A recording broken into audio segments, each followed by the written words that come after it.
Jika kalian mengalami hampir mirip dengan yang kualami, bertahanlah demi anakmu dan sayangi dirimu. Karena kamu manusia berharga, sekalipun sedunia ini meremehkanmu. Bersabarlah, berusahalah untuk tegar dan yakin Tuhan akan menolong dan mengangkat derajatmu. Ketika hidup yang kujalani, bersama si bapak dulu selalu berpindah-pindah, menghitung genteng rumah orang dan tak lupa dengan paket pelengkapnya, yaitu selalu diikuti istrinya. Datang ke rumah dengan teriak-teriak, lalu menendang-nendang pintu rumah, kontrakan tanpa beretika, hingga sering membuat bayiku kaget dan menangis histeris. Namun wanita tua itu seperti tertutup iblis telinganya, tetap saja meraung-raung tantrum.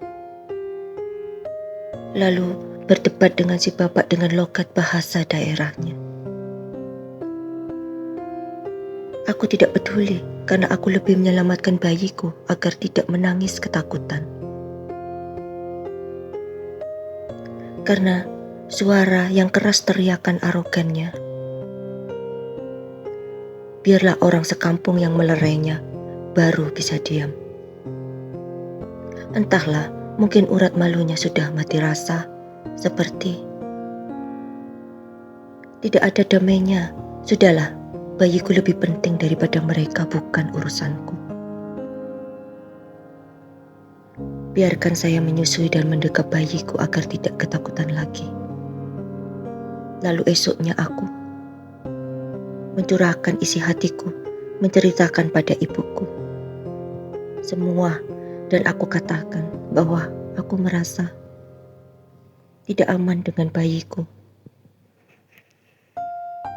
karena keganasan dan tindakan kasar istrinya itu terasa mengancam jiwaku dan bayiku, dan aku merasa lelah ya, meminta ketegasan terus pada si bapak.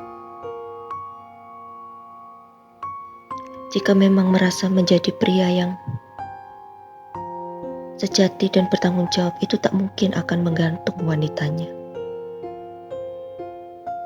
Itu saja poin logikanya. Andai aku tak punya bayi, mungkin aku juga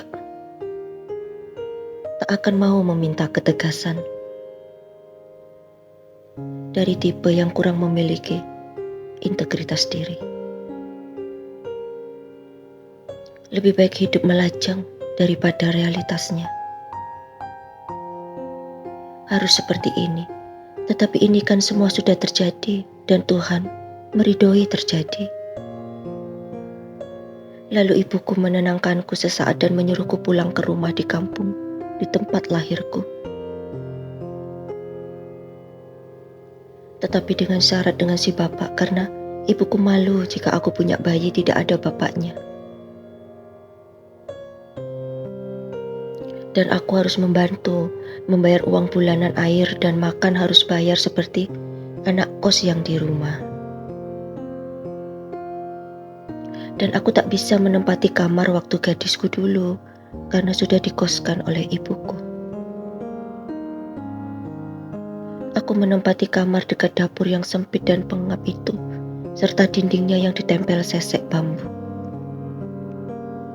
Setiap malam aku sering terbangun menjaga bayiku, takut digigit kalajengking kecil atau kelabang masuk ke telinga bayiku. Sedih rasanya. Kok bisa si bapak hingga tak bisa berbuat apa-apa? Ini goblok atau apa gitu ya? Ini bayinya loh. Kok nggak diperjuangkan? Sudah, ibuku itu jahat, gak adil ke aku. Dapat pula pasangan yang tega dan gak adil ke aku dan bayiku. Sakit rasanya dadaku kala itu. Kering air mata ini, lelah batinku. Aku berusaha bertahan, bersabar dan tegar. Lalu, mau gimana lagi? Belum selesai di situ deritaku. Masih ada lagi yang harus kuhadapi. Ikut orang tuaku ini tak mudah kujalani. Tetapi aku syukuri aku merasa sedikit aman, tidak terganggu oleh istri si bapak lagi. Jadi bayiku bisa tenang. Sampai kapan si bapak ini menggantungku dan bayiku dengan kondisi yang tak diperjuangkan dengan sungguh-sungguh? Deritaku selanjutnya adalah aku tak bisa santai-santai sebab di mana tenagaku harus ikut membantu ibuku berjualan nasi sambil mengasuh bayiku. Itu sangat melelahkan, tapi aku sadar diri aku diberi tumpangan, berarti aku harus effort tenagaku membantu. Aku kurang jam tidur, mana mengasuh anakku, membersihkan rumah ibuku. Membantu pekerjaan di dapur persiapan untuk jualan ibuku esoknya, itu melelahkan. Bersambung.